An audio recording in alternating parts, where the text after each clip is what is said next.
যেহেতু এটা হচ্ছে শাবানুল মুআজ্জমের মাস, এরপরে পরে রমজানুল মুবারকের মাস। এই মাসে আমরা হানাফি মাযহাবের লোক একটি গুরুত্বপূর্ণ ইবাদত এই শাবান মাসে আমরা করি, যেটা নবী পাক সাল্লাল্লাহু আলাইহি সাল্লাম করেছেন, সাহাবারা করেছেন, খোলাফায়ে রাশিদিনেরা করেছেন, যাকে আমরা বলি শাবে বারাত।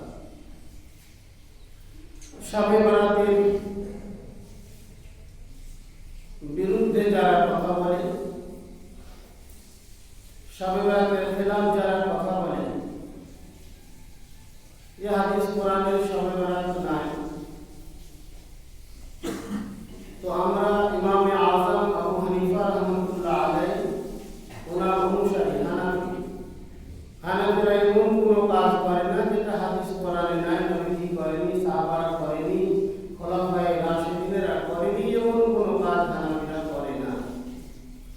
কারণ আমরা হলাম নবী প্রেমিক, নবীর দিওয়ানা, নবীর এক একটা ছোট ছোট সুন্নাতকে আমরা ফলো করি, নবীর এক একটা সুন্নাতের তরিকা আমরা মানি, এই জন্য আমরা সুন্নি, মানে নবীর পাবন্দে সুন্নাত। শাবে বারাত শব্দটা আসলে আপনি হাদিস কোরআনে খুঁজে পাবেন না, কারণ এটা আরবি শব্দ না, হাদিস ও কোরআন আরবি শব্দে লেখা রয়েছে, আর শাবে বারাতটা আপনার ফার্সি শব্দ।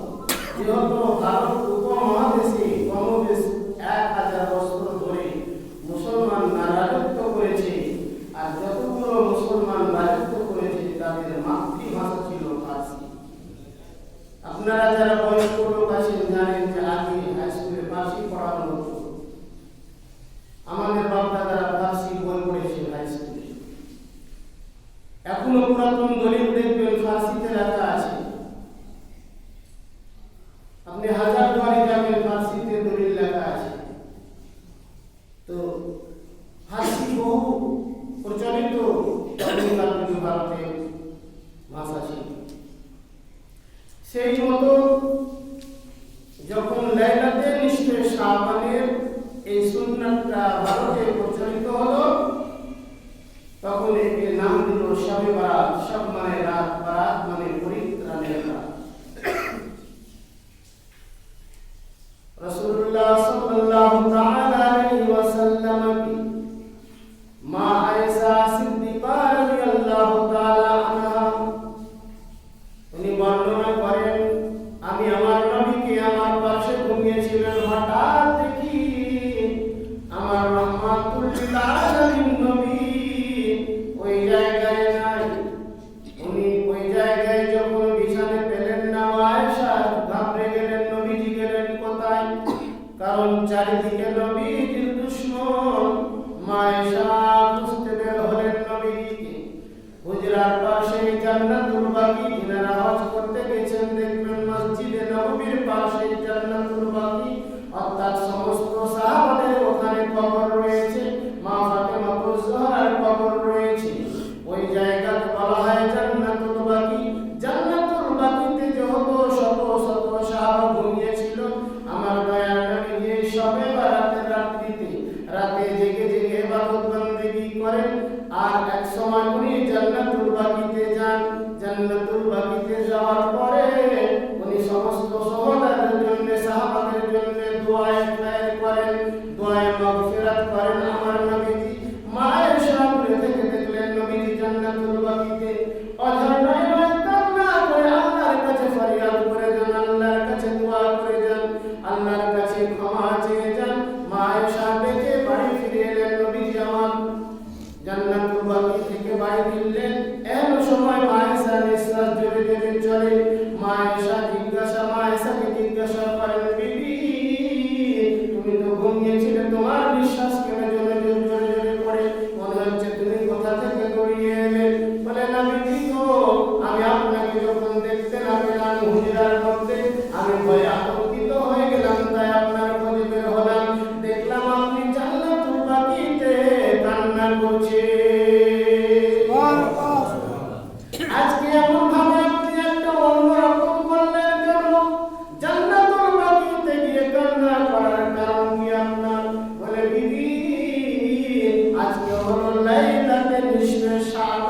শাবান মাসের 15 তারিখের রাত, এই রাত্রিতে মহান আল্লাহ রাব্বুল আলামিন ক্ষমার দরজা খুলে দেন। সুবহানাল্লাহ। হাদিস শরীফের মধ্যে আছে, ইযা জা লাইলাতুল নিসফি শাবান ফাতিহাত আবওয়াবুর রহমান ওয়া ফাতিহাত আবওয়াবুল মাগফিরাত।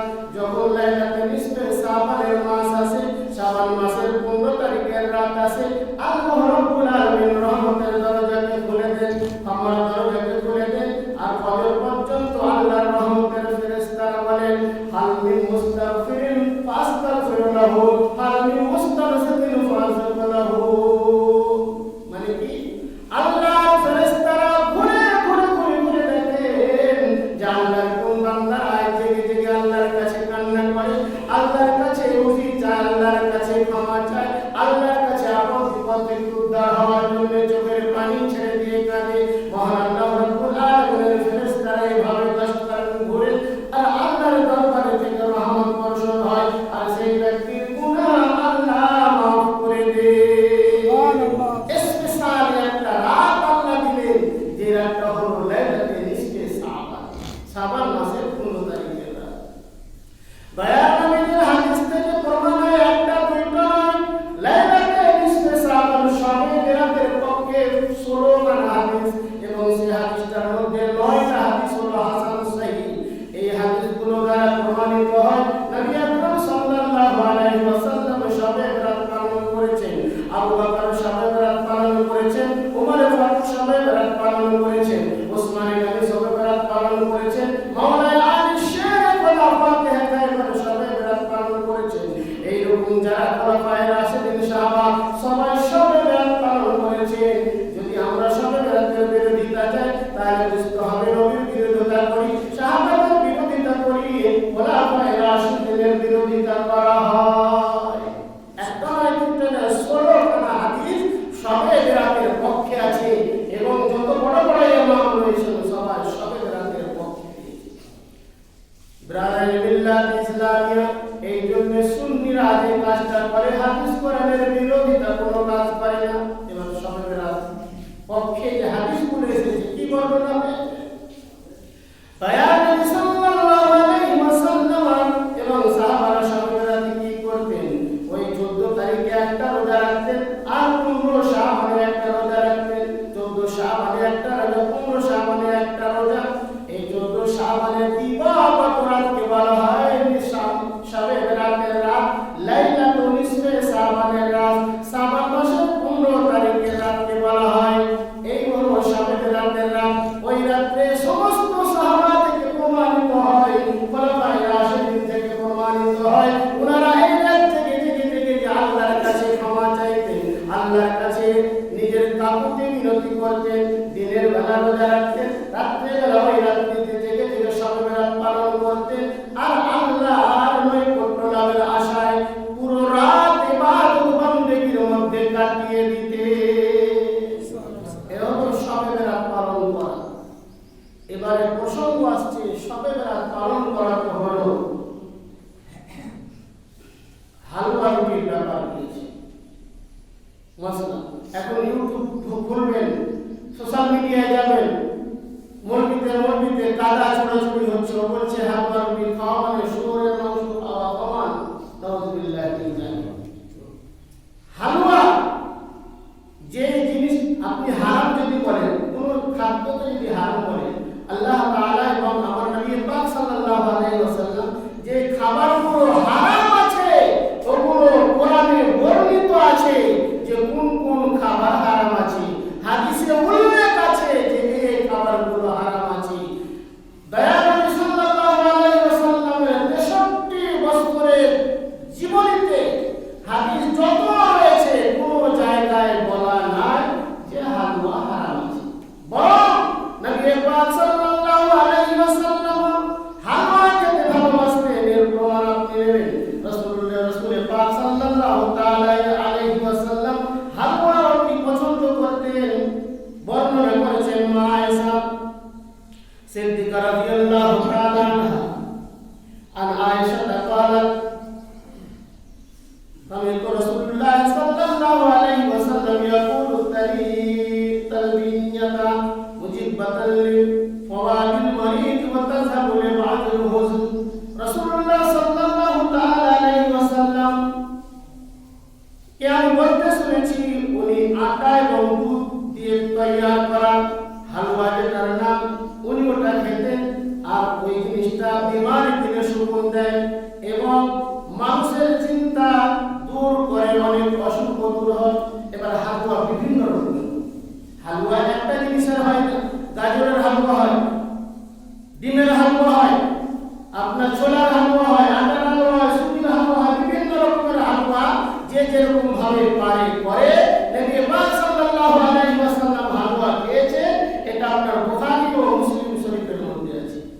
যারা হালুয়ার বিরোধিতা করে এরা শুধু দুশমনী করে, হানফিদের বিরোধিতা করতে হবে, এরকম বহু হাদিস আছে, সময় সংক্ষিপ্ত বহু হাদিস এখানে আছে যে হালুয়া এবং রাসূলুল্লাহ সাল্লাল্লাহু আলাইহি ওয়াসাল্লাম পছন্দনীয় খাবার মধু এরকম বিভিন্ন রকমের হালুয়া নবী লিখেছেন। হালুয়া নবী যে খেয়েছেন এটা প্রমাণিত আছে।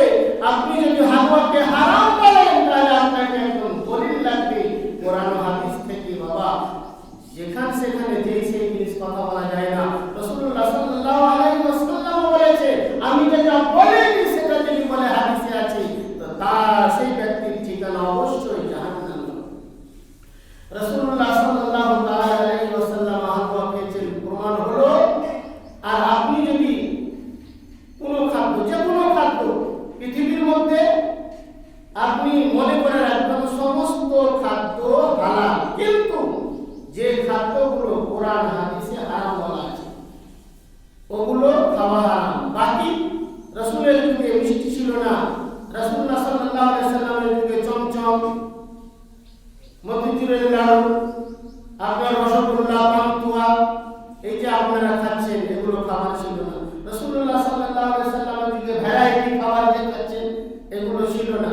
আমার নবী পাক সাল্লাল্লাহু আলাইহি ওয়াসাল্লাম এগুলো পাননি, এগুলো তখন প্রচলন ছিল না। আজকে আপনি বিভিন্ন রকমের ভ্যারাইটি খাবার খাচ্ছেন, তো ওগুলো হারাম যদি আমি বলি তাহলে আমাকে প্রমাণ দিতে হবে হাদিস কোরআন থেকে যে রাসূল পাক সাল্লাল্লাহু আলাইহি ওয়াসাল্লাম সাহাবারা এগুলোকে হারাম বলেছেন, কোরআনে হারাম আছে, এটা প্রমাণ লাগবে। আমি নিজের মন থেকে হারাম বললে তো হারাম হবে না।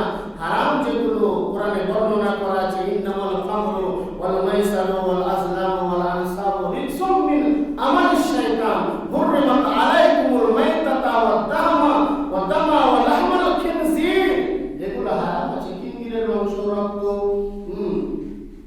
মুতা এবং ওমা উহিল্লা লিগাইরিহি, আল্লাহ ব্যতিরেকে কোনো মূর্তির নামে জবাহ করা হয় সেগুলো, এই ধরনের বিভিন্ন রকমের খাবারকে হারাম বলা হয়েছে, খামরকে হারাম বলা হয়েছে।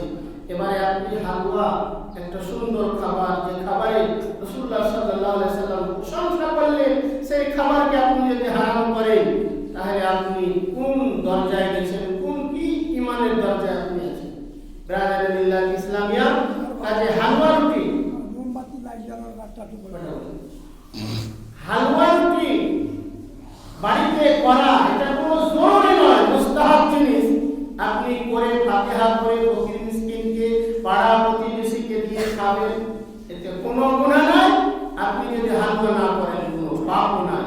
কিন্তু একটা রোজা আগামী রবিবার আর সোমবার, এই দুইটা রোজা, রবিবার এবং সোমবার। রবিবার দিবাগত রাত হচ্ছে সবে বারাতের রাত, লাইলাতুল নিসফে শাবান, অবশ্যই আপনারা যাবেন। আর একটা মানে যেহেতু ভারত হিন্দু প্রচলনের দেশ ছিল, মুসলমান এসে সেটাকে ইসলামে পরিণত হয়েছে, মানুষের ক্যান্সার ছুটতে দেরি লাগে, এই জন্য সেই জামানা থেকে একটা চলে আসছে মোমবাতি জ্বালানো, বাড়িতে মোমবাতিতে জ্বালিয়ে সাজিয়ে দেওয়া। এটা কিন্তু আমাদের আহলে সুন্নাত ওয়াল জামাতের ওলামারা এবং মুফতিয়ানেরা নিষেধ করেছেন। নবীর যুগে ছিল না কোনো মোমবাতি জ্বালানো, বাড়িতে ছাদে ছাদে মোমবাতি দিতে হবে, এটা যেহেতু নবীর যুগে কেউ করেনি।